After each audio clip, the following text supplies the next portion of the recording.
Em uma pequena cidade da Baviera, Alemanha, vivia uma jovem chamada Anneliese Michel. Uma vida comum, cheia de sonhos e expectativas, que aos 16 anos começou a se desintegrar.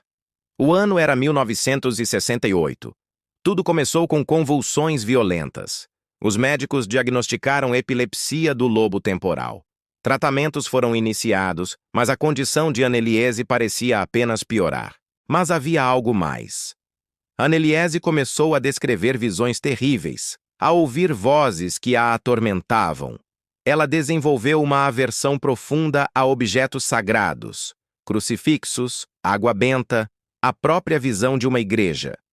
Para sua família, profundamente religiosa, a explicação médica já não era suficiente. A medicina tratava o corpo, mas o que estaria acontecendo com sua alma? Os anos passaram em um ciclo de internações e tratamentos que não traziam alívio. Anneliese sentia-se presa em seu próprio corpo, uma prisioneira de uma força que ela não compreendia. Seu comportamento tornava-se cada vez mais errático, seu sofrimento psicológico cada vez mais profundo. Ela parou de comer, alegando que as vozes não permitiam. Sua família, desesperada, via sua filha desaparecer diante de seus olhos. Eles buscaram uma resposta diferente, uma que a ciência não podia oferecer. Acreditavam que Anneliese não estava doente, mas possuída. Após muita insistência, a Igreja Católica autorizou um ritual antigo e controverso: o exorcismo. 2 padres foram designados para o caso. A partir de setembro de 1975, o que se seguiu foi uma série de sessões intensas, documentadas em mais de 40 fitas de áudio. Nesses registros, a voz de Anneliese se transforma, sons guturais e diálogos perturbadores emergem, nos quais ela supostamente falava como diferentes entidades. Os rituais eram exaustivos para os padres e, principalmente, para Anneliese. Ela passava horas em oração, realizando genuflexões compulsivas, centenas de vezes por dia. Seu corpo, já enfraquecido pela falta de alimento e pelo tormento constante, começava a ceder.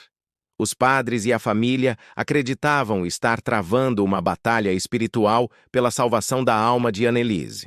Mas onde terminava a fé e começava o perigo? Onde estava a linha entre o sagrado e a negligência? O sofrimento dela era visível, palpável, mas a causa permanecia um enigma.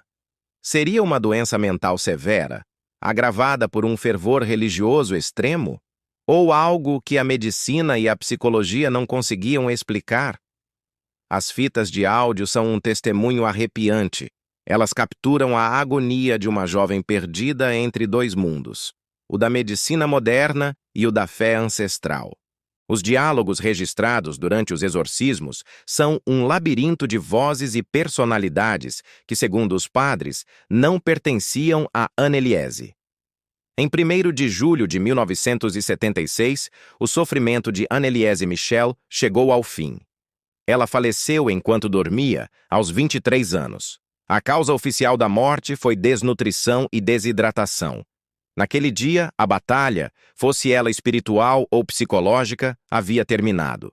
Mas um novo capítulo, legal e moral, estava apenas começando. O caso foi parar nos tribunais. Os pais de Anneliese e os 2 padres foram acusados de homicídio por negligência. O julgamento se tornou um espetáculo midiático que chocou a Alemanha e o mundo. A defesa argumentou que eles agiram por fé, tentando salvar a jovem de uma força sobrenatural. A acusação, por outro lado, apontou para a falha em prover o cuidado médico necessário para uma pessoa claramente doente. As fitas do exorcismo foram tocadas no tribunal. O som daquelas vozes ecoou na sala, deixando juízes, jurados e o público perplexos. O veredito foi de culpa. Todos foram condenados a 6 meses de prisão, com suspensão da pena. Uma sentença branda, que refletia a complexidade e a incerteza que envolviam todo o caso. Ninguém sabia, ao certo, quem ou o que era o verdadeiro culpado pela morte de Anneliese. O túmulo de Anneliese Michel tornou-se um local de peregrinação. Muitos a veem como uma mártir, uma alma que lutou contra forças obscuras. Outros a enxergam como uma vítima trágica de uma doença mental não tratada, perdida em um conflito entre ciência e crença. A história de Anneliese Michel não oferece respostas fáceis. Ela nos deixa com perguntas profundas sobre a natureza do sofrimento humano, os limites da fé e a responsabilidade que temos uns com os outros. O caso permanece um mistério, um eco sombrio que ressoa através do tempo, nos forçando a confrontar o que não podemos compreender. Uma jovem mulher cuja dor se tornou um símbolo eterno do conflito entre o visível e o invisível. E você, o que acha desse caso?